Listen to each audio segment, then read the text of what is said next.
Assalamualaikum warahmatullahi wabarakatuh. Waalaikumsalam. Bismillahirrahmanirrahim. Alhamdulillahirrabbilalamin. Subhanallah, alhamdulillah, wala ilaha illallah, wallahu akbar, wala hawla wala quwata illa billahil aliyyil azim. Allahumma sholli ala sayyidina Muhammadin sholatan tunjina biha min jami'il ahwali wal afat wa taqdilana biha jami'al hajat wa tutahhiruna biha min jami'is syai'at wa tarfa'una biha indaka 'alal darajat wa tuballighuna bi aqsal ghayati min jami'il khairati fil hayati wa ba'dal mamat innaka 'ala kulli syai'in qadir. Sahabat Anak Rantau Channel, alhamdulillah kita sekarang bersama Bapak Ustadz dari Lombok ya. Ini kita lagi silaturahmi ke Bapak Ustadz, Bapak Kiai ya. Kita akan bertanya-tanya seputar perjalanan hidup, seputar pencarian jati diri. Ini karena kita melanglang buana ya, hidup kita nggak ada yang dituju selain mengenal diri dan mengenal Allah. Siapa yang bisa mengenal diri akan mengenal Allah. Begitu ya Pak Ustadz ya. Tema kali ini saya akan bersama Pak Ustadz. Kita kenalan dulu ya. Sebelumnya kita kenalan dulu. Ini Pak Ustadz bisa perkenalkan dulu namanya siapa Pak Ustadz? Nama saya Rahmat Jaya.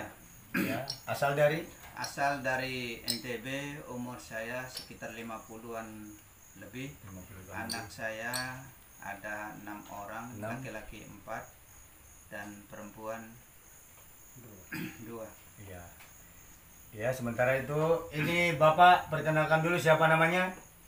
Saya Sobari. Bapak Sobari asal? Saya asal dari Cirebon. Cirebon. Bapak Sobari asal dari Cirebon. Sudah lama di sini Bapak Sobari? Alhamdulillah sudah 2 tahun 5 bulan. 2 tahun 5 bulannya. Oke, sahabat anak rantau ya.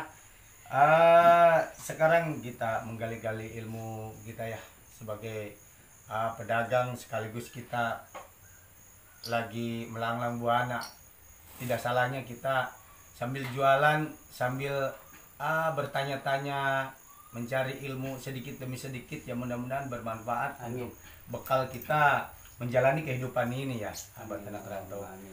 Mohon maaf ini Pak Ustadz ya. Saya mohon wejangannya ini tentang sekitar kita pencarian jati diri, karena sejatinya kita hidup ini mau kemana dan dari mana dan mau kemana itu Pak Ustadz itu ya. Iya. Mohon wejangannya Pak Ustadz seputaran kita pencarian jati diri ini Pak Ustadz ya. Iya. Ya. Bismillahirrahmanirrahim. Alhamdulillahirabbil alamin. Wassalatu wassalamu ala sayyidina Muhammadin wa ala alihi wa sahbihi ajmain. Amma ba'du. Assalamualaikum warahmatullahi wabarakatuh. Waalaikumsalam warahmatullahi wabarakatuh. Segala puji bagi Allah pengatur alam semesta. Selawat beserta salam kami limpahkan kepada junjungan Nabi besar Muhammad sallallahu alaihi wasallam beserta para sahabat beliau dan para keluarga. Alhamdulillah, pada hari yang berbahagia ini kita bisa berjumpa, bertatap muka dengan saudara kita ini, sekalipun kita tidak saling kenal mengenal, tapi dengan izin Allah kita bisa berjumpa, bisa bertemu dengan tidak lain adalah dengan izinnya Allah. Amin. Kalau bukan atas izin Allah, kita tidak akan bisa bertemu dengan saudara kita ini. Tapi pada saat ini dan pada detik ini kita dipertemukan oleh Allah Subhanahu wa taala, yaitu dengan tujuan mencari ilmu pengetahuan tentang dunia maupun akhirat. Tujuan kita utama adalah memperdalam agama atau mengetahui ilmu yang lebih mendalam supaya kita tahu yang sebenarnya jati diri kita.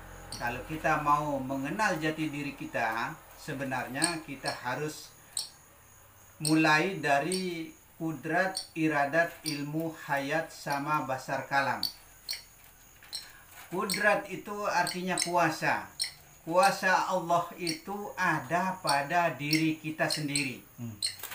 Kuasa Allah ada pada diri kita sendiri, sehingga kita bisa berkuasa, bisa melakukan segala sesuatu apapun yang kita lakukan, tidak lain adalah atas izin Allah atau atas kehendak Allah, bukan karena kita.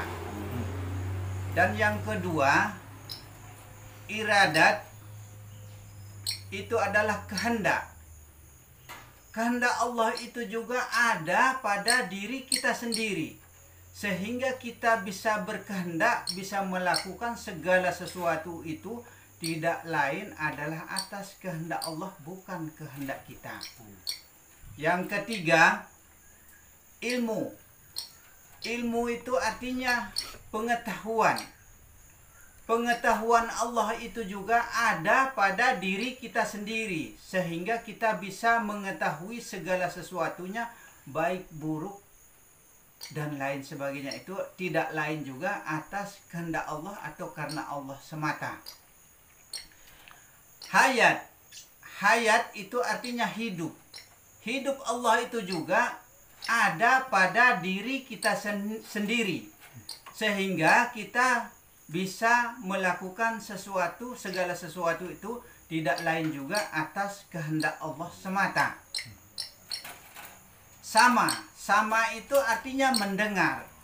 Pendengar Allah itu juga ada pada diri kita sendiri atau dititipkan di dalam telinga kita, sehingga kita bisa mendengar segala sesuatunya tidak lain juga kecuali atas kehendak Allah semata atau karena Allah semata. Kalam. Kalam itu artinya bicara. Kalamullah atau bicaranya Allah juga ada pada diri kita sendiri, sehingga kita bisa berbicara, melakukan ini itu dan lain sebagainya. Tidak lain, semua itu adalah atas kehendak Allah semata, atau dikatakan lebih ringkas, lebih singkatnya, lebih cepat dipahami adalah karena Allah semata.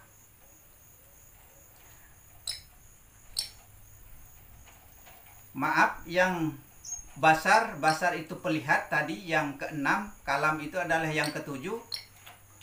Nah, basar ini adalah pelihat. Pelihat Allah juga dititipkan di dalam mata kita ini, sehingga kita bisa melihat segala sesuatunya. Tidak lain, semua itu adalah atas kehendak Allah atau karena Allah semata.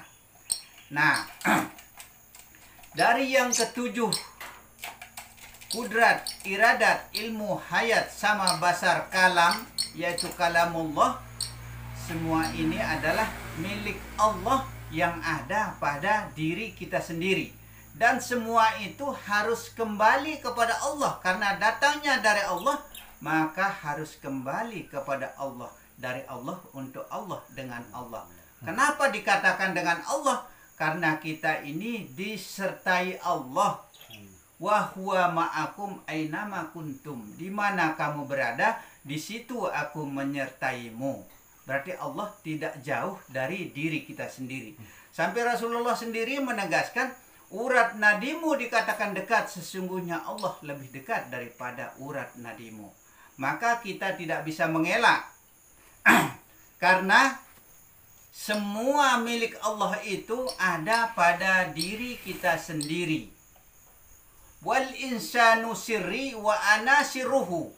Manusia itu merupakan rahasiaku dan aku yang menjadi rahasianya. Nah, ini kita harus pahami, karena semua itu adalah harus kembali kepada Allah, yaitu dari Allah, untuk Allah, dengan Allah. Dan selanjutnya, kalau memang kita mau mengenal diri atau memperbaiki diri, atau mau kita mengenal jati diri kita yang sesungguhnya,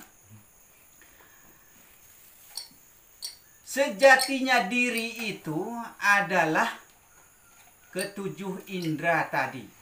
Ketujuh indera itu yaitu kudrat, iradat, ilmu, hayat, sama basar, kalam. Tidak terpisah, tapi harus dapat dibedakan. Kenapa kita mengatakan tidak terpisah tapi harus dapat dibedakan? Seperti contoh ya, pelihat. Berbeda antara pelihat dengan mata. Kalau mata itu tidak mampu melihat, tapi kita selalu mengatakan bahwa mata yang selalu melihat. Pelihat dengan mata itu berbeda ya. Nah, maka pelihat itu yang langsung hak dari Allah atau milik dari Allah yang dititipkan kepada kita. Dan mata juga memang semua itu datangnya dari Allah semua, tapi yang disebut tiada daya atau tidak ada daya upaya itu adalah termasuk, kalau kesimpulannya adalah jasad kita ini tiada berdaya kecuali semua itu adalah atas kehendak Allah atau karena Allah semata, atau dalam arti la haula wala quwwata illa billahil aliyul azim. Maka kita harus bisa memisahkan antara pendengar dengan telinga, pelihat dengan mata, pembicara dengan mulut. Jangan mengatakan bahwa mulut kita ini adalah mulutnya Allah, itu keliru, tidak benar. Sebenarnya suara atau kalam ini tidak ada yang tahu besarnya, rupanya, bentuknya. Pelihat ini juga tidak ada yang tahu rupanya, bentuknya, besarnya. Termasuk pendengar itu juga tidak ada orang yang tahu. Yang kita tahu, yang kita kenal adalah hanya telinga yang mendengar, mata yang melihat, dan mulut yang berbicara, badan yang bergerak, tangan yang memegang, kaki yang berjalan. Ternyata semua itu adalah ciptaan Allah yang merupakan yang secara langsung terlihat atau sebagai dasar syariat itu kita harus kenal. Kalau kita mengkaitkan kepada syariat, syariat itu sebenarnya artinya adalah badan. Atau cara perjalanan syariat itu adalah sholat sebenarnya. Sholat 5 waktu, berpuasa, berzakat, dan lain sebagainya. Ya, paling pertamanya adalah syahadat itu. Karena syahadat itu adalah kepasrahan diri kepada Allah Subhanahu wa ta'ala secara langsung atau secara mutlak, atau serah diri kepada Allah secara mutlak. Itu adalah syahadat. Maka syahadat itu bisa disebut dengan kalimah sodo. Istilah Jawanya itu kalimah syahadat. Itu adalah senjata yang ampuh untuk kita menuju kepada Allah Subhanahu wa ta'ala. Kenapa dikatakan demikian? Karena Rasulullah sendiri pernah menegaskan atau pernah mengajarkan, pernah memperdengarkan, yaitu di dalam syahadat itu adalah kalimah tauhid. Kalimah tauhid itu la ilaha illallah, karena di dalam syahadat itu adalah ada kalimah tauhid.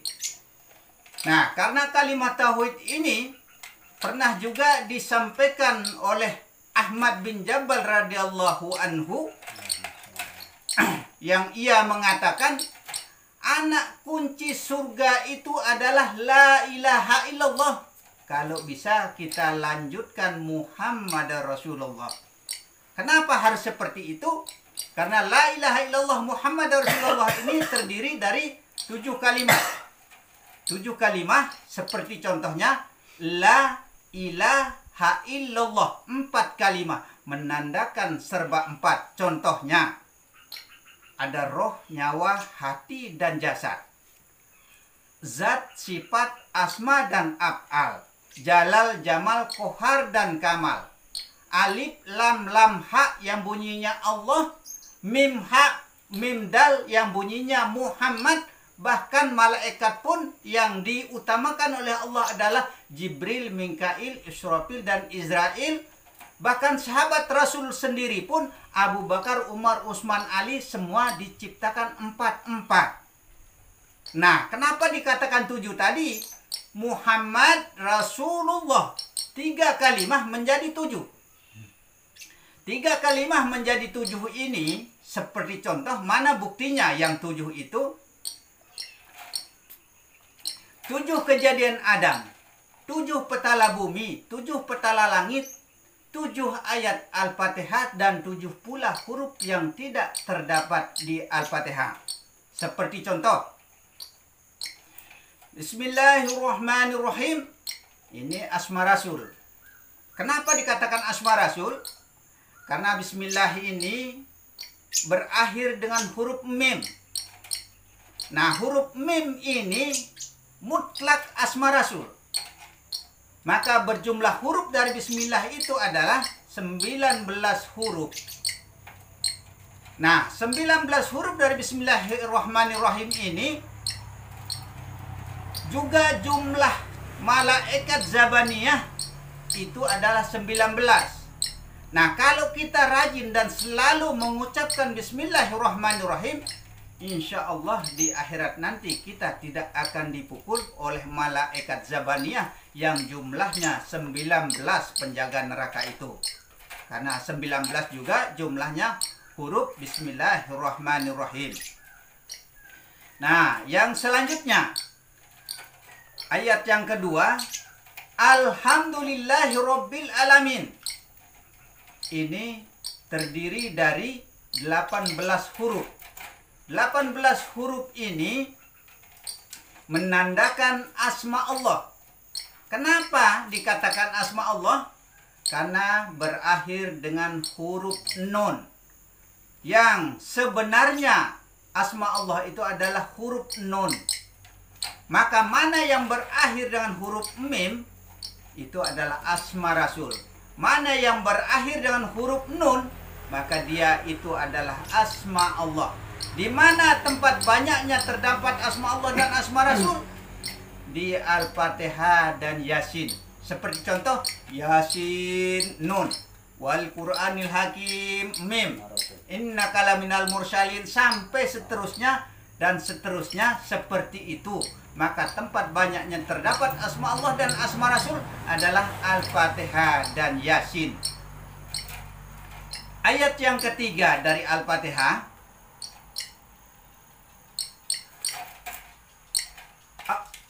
ayat yang ketiga dari Al-Fatihah tadi dari Bismillahirrahmanirrahim, Alhamdulillahirabbil alamin, Ar-Rahmanirrahim. Ar-Rahmanirrahim ini terdiri dari 13 huruf. 13 huruf ini asma Rasul karena berakhir dengan huruf mim. Malik Yaumiddin 12 huruf, termasuk berakhir dengan huruf nun, maka dia tergolong asma Allah. Yang berakhir dengan huruf nun tergolong dengan asma Allah. Iyyaka na'budu wa iyyaka nasta'in, ini 19 huruf. Karena berakhir dengan huruf nun, maka dia asma Allah. Ihdinas siratal mustaqim, berakhir dengan huruf mim, maka dia asma Rasul, jumlah hurufnya 19. Siratal ladzina an'amta alaihim ghairil maghdubi alaihim waladdallin amin, ini jumlah hurufnya 44. Karena berakhir dengan huruf nun, maka dia tergolong asma Allah. Nah, ketujuh ayat Al-Fatihah ini adalah sebagai bukti nyata bahwa datang dari kalimat La ilaha illallah Muhammadar Rasulullah. La ilaha illallah Muhammadar Rasulullah. Dan 7 pula huruf yang tidak terdapat di Al-Fatihah. Ini sebagai contoh atau bukti nyata bahwa datang dari La ilaha illallah Muhammadar Rasulullah. 7 huruf yang tidak terdapat di Al-Fatihah itu adalah seperti contoh huruf Sya, Jim, Ho, Ze, Swin, Zo, dan Fa. Ini disebut dengan nama Syab'atuh ahrufih minal mahjubah namanya. Itu disebut dengan huruf mahjub. Dan Al-Fatihah itu dengan sebutan nama Sab'an minal mastani namanya Al-Fatihah itu. Kenapa dijadikan bacaan wajib 17 kali dalam satu hari satu malam? Al-Fatihah itu bahkan apabila kita sholat tidak membaca Al-Fatihah, tidak sah atau tidak sempurna bacaan kita. Karena keluar dari asma Allah dan asma Rasul. Maka kita harus perbanyak membaca asma Allah dan asma Rasul, termasuk 144 jumlah huruf Al-Fatihah itu sampai waladdallin amin, yaitu termasuk asma Allah dan asma Rasul. Nah, selanjutnya kalau kita mau benar-benar mau mempelajari jati diri kita yang sesungguhnya, ini ada saya cuplikan sedikit, yaitu wujud tunggal, wujud Allah pada diri sendiri. kalau kita mau mempelajari jati diri. Tapi ini mempelajari jati diri ini orang-orang tertentu, dalam artinya orang yang bisa memahami ke dalamnya. Ini orang yang betul-betul mau mempelajari jati diri. Dan selanjutnya itu adalah taat kepada 4 kejadian. Taat kepada 4 kejadian itu adalah dari zat, dari sifat, asma, dan af'al. Nah itu kita harus taat kepada 4 kejadian itu. Memang benar kita itu diciptakan dari zatnya Allah, dari sifatnya Allah, dari asmanya Allah, dan af'alnya Allah. Nah yang mana kira-kira yang merupakan zatnya Allah, sifatnya Allah, asmanya Allah, dan af'alnya Allah adalah roh, nyawa, hati, dan jasad, yang tempatnya pada ubun-ubun, dada, punggung, dan selangkangan pusar ke bawah. Nah itu tempatnya. Satukan jiwa dan raga. Nah, kita harus menyatukan jiwa dan raga kita. Kenapa kita harus mengatakan menyatukan jiwa dan raga? Karena kita mau mempelajari jati diri. Nah, wajahku, wajahmu, semua itu adalah kehendak Allah. Wajahku dan wajahmu, kehendakmu adalah kehendakku, caramu adalah caraku. Nah, itu sebenarnya semua itu pengembalian diri kepada Allah. Karena datangnya dari Allah, kembalinya kepada Allah. Nah, itu. Puji kodim bagi kodim, puji kodim bagi muhaddas, puji muhaddas bagi kodim, puji kodim bagi muhaddas. Itu maksudnya puji kodim bagi kodim itu Allah memuji diri sendiri. Puji kodim bagi muhaddas, Allah memuji manusia atau ciptaannya. Puji muhaddas bagi kodim itu artinya puji manusia kepada penciptanya. Puji muhaddas bagi muhaddas itu manusia memuji diri itu tidak dibenarkan, atau menyanjung diri, atau beranggapan bahwa dirinya itu adalah Allah, itu tidak dibenarkan oleh Allah Subhanahu wa ta'ala. Zat itu adalah sejatinya Allah. Sejatinya Allah itu adalah zat. Yang mana zatnya Allah?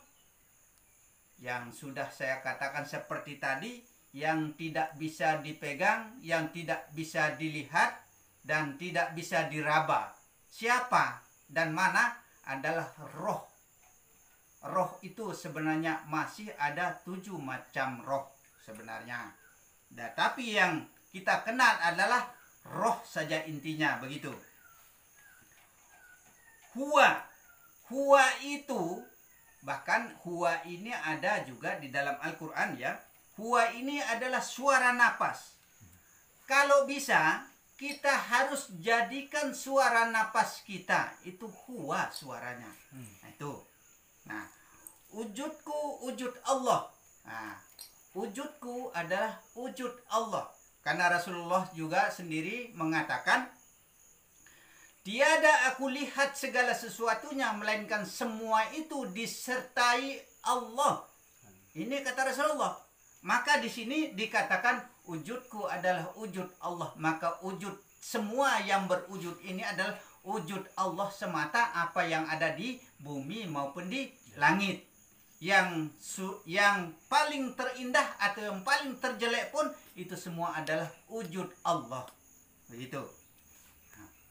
Wa huwa ma'akum ainama kuntum. Di mana kamu berada, di situ aku menyertaimu. Nah, Allah itu tidak jauh dengan kita. Sampai Rasulullah sendiri menegaskan, apabila kita merasa jauh dengan Allah, sesungguhnya di akhirat nanti kita tidak akan bertemu dengan Allah. Ditegaskan lagi oleh Rasulullah, urat nadimu dikatakan dekat, sesungguhnya Allah lebih dekat daripada urat nadimu. Syahadat nyatakan Allah dan nyatakan Allah dan Muhammad. Nah, kenapa dikatakan kita harus nyatakan Allah dan Muhammad di dalam diri kita? Saya jelaskan sedikit. Semua itu yang di dalam, intinya yang di dalam diri kita ini adalah itu yang Allah.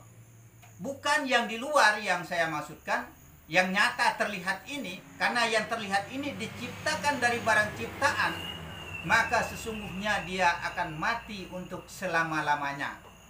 Maka disebut dengan kata lain, yaitu mautu anta qablal maut, matilah engkau sebelum engkau mati. Itulah orang-orang yang akan menuju kepada Tuhannya. Maka orang yang akan sampai kepada Allah, ya orang yang tahu diri bahwa benar-benar badan ini, jasad ini tidak berdaya, atau la haula wala quwata illa billahil aliyul azim. Tidak ada daya sama sekali. Seperti contohnya kita ambil hikmah di dalam tidur kita, tidak bisa apa-apa, tidak bisa bagaimanapun, tidak bisa karena ditinggalkan oleh roh. Roh itulah yang mengendarai atau yang menyetir kita. Ibarat motor ya, ada motor, ada pengendara, ada badan, ada yang mengendalikan. Seperti itulah contohnya. Gerak diri. Nah, gerak diri ini sesungguhnya Allah yang menggerakkan dirinya sendiri, bukan kita yang menggerakkan diri sendiri. Ibarat wayang ya. Ibarat wayang, wayang tidak akan bergerak kalau tidak digerakkan oleh dalang. Dalang itu adalah dalil. Kelir itu jangan sampai kita keliru. Wayang itu adalah perumpamaan. Gong itu adalah yang agung, yang paling besar. Sampai bentuknya pun lebih besar. Beraneka corak bunyi, ragam musiknya, itu adalah aneka ragam cara tindak tanduk manusia. Tapi kalau tidak kembali kepada gong, tidak kembali kepada yang agung, tidak kembali kepada Allah, itu salah jalan atau tersesat. Nah, ini yang perlu kita pahami. Cara kehendak ini adalah caranya Allah. Kehendak ini adalah kehendaknya Allah. Kita harus kembali kepada Allah. Dari Allah, untuk Allah, dan dengan Allah. Nah, kalau kita tidak kembali kepada Allah, juga tidak benar. Supaya kita tidak termasuk orang yang kufur atas nikmat pemberian Allah. Karena barang siapa yang kufur atas nikmat pemberian Allah, sungguh celakalah mereka. Nah, namanya celaka berarti masuk neraka. Ganjarannya orang yang kufur tidak mau mengakui semua itu adalah milik Allah, maka tidak diterima amal perbuatannya. Solatnya, ibadah dan puasanya tidak diterima oleh Allah Subhanahu wa taala kalau kita terhitung orang-orang yang kufur atas nikmat pemberian Allah. Tapi kita selalu merasa besar pahalanya karena kealiman kita, karena kepintaran kita, tidak sadar bahwa kepintaran itu adalah milik Allah. Ilmu itu juga milik Allah. Kehendak itu adalah kehendak Allah. Apapun gerak-gerik dan tindak tanduk kita itu, semua itu adalah harus kembali kepada Allah. Kalau tidak kembali kepada Allah, tidak benar semuanya itu. Dan selanjutnya, istighfar pada 7 indera. Nah, kita disuruh istighfar pada 7 indera. Nah, 7 indera tadi seperti yang pernah saya uraikan dari awal, yaitu kudrat, iradat, ilmu, hayat, sama basar kalam. Kita harus istighfarkan 7 kali supaya terbagi. Itulah badan sejatinya kita. Wujud sejatinya kita itu adalah ke-7 indera itu. Nah, itu yang dari awal pertama tadi. Luar dalam Allah, lahir batin Allah. Nah, kenapa dikatakan luar dalam Allah, lahir batin Allah? Karena yang luar ini tidak lain datangnya dari Allah, bahkan wujudnya Allah. Yang dalam ini juga datangnya dari Allah, semua itu dari Allah, untuk Allah, dengan Allah. Ketiga kunci ilmu ini dari Allah, untuk Allah, dengan Allah, kita benar-benar harus pahami, harus kembali kepada yang 3 itu. Kalau tidak kembali kepada itu, maka segala pertanyaan tidak akan terjawab. Nah, dan selanjutnya, wujud Allah semata. Nah, sudah saya katakan juga dari awal, wujud Allah semata. Semua itu adalah wujud Allah. apa yang ada di bumi dan di langit itu adalah merupakan wujudnya Allah. Seperti contoh, sekecil apapun dan sebesar apapun, ketumbuhan apapun, dan tidak ada jauh perbedaan sebutan atau kata lainnya dalam arti contoh saja tumbuhan, rumput ibaratnya. Rumput itu sebutannya hidup. Kenapa tidak berbeda? Karena dia itu diberikan hidup oleh Allah. Hidupnya Allah juga dibagikan kepada mereka. Bukan hanya manusia saja yang dibagikan hidup. Kita dibagikan hidup, binatang dibagikan hidup, tumbuh-tumbuhan juga dibagikan hidup oleh Allah Subhanahu wa taala. Tidak ada beda sebutannya. Pandanglah yang satu daripada yang banyak, pandanglah yang banyak daripada yang satu. Yang satu itu adalah banyak, yang banyak itu adalah satu. Mana yang satu dan mana yang banyak? Seperti yang saya katakan tadi, tunggal zat, sifat, asma, dan af'al semua terbagi terhadap tumbuh-tumbuhan, binatang, manusia, dan semuanya. Terbagi, dibagikan maksudnya. Maka wujud Allah itu selalu ada pada semua yang ada di bumi dan di langit. Nah, badan yang dalam itu adalah sejatinya Allah. Nah, sudah saya katakan dari depan, yang dalam itu adalah sejatinya Allah, bukan yang luar yang dikatakan. Kita harus bisa membedakan yang dalam dan yang luar. Nah, yang dalam itu datang secara langsung dari Allah. Yang luar ini datangnya dari ciptaan atau af'alullah atau huruf ha yang ada pada kalimat Allah itu. Af'alullah itu artinya bumi dan langit. Berikut seisinya. Begitu. Kalau kita mau mempelajari jati diri kita. Roh Rabbani, roh nabati, dan Rohullah. Nah, roh Rabbani, roh nabati, dan Rohullah. Ketiga roh ini yang selalu berperan di dalam diri kita. Sehingga kita mampu melakukan segala sesuatunya. Apapun kehendak, corak cara kita seperti yang saya katakan ke depan tadi, ibarat wayang itu, dialah yang menjadi dalangnya, yang menggerakkan kita sehingga kita mampu menjalankan segala sesuatunya.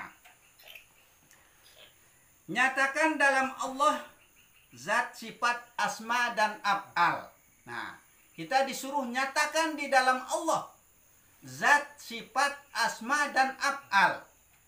Mana zatnya Allah? Yaitu roh kita. Mana sifatnya Allah adalah nyawa kita. Mana asma Allah adalah hati kita.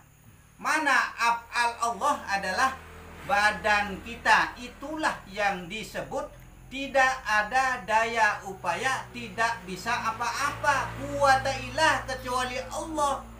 Karena badan ini dia itu tercipta dari barang ciptaan, maka matilah dia untuk selama-lamanya karena ia tercipta dari barang mati.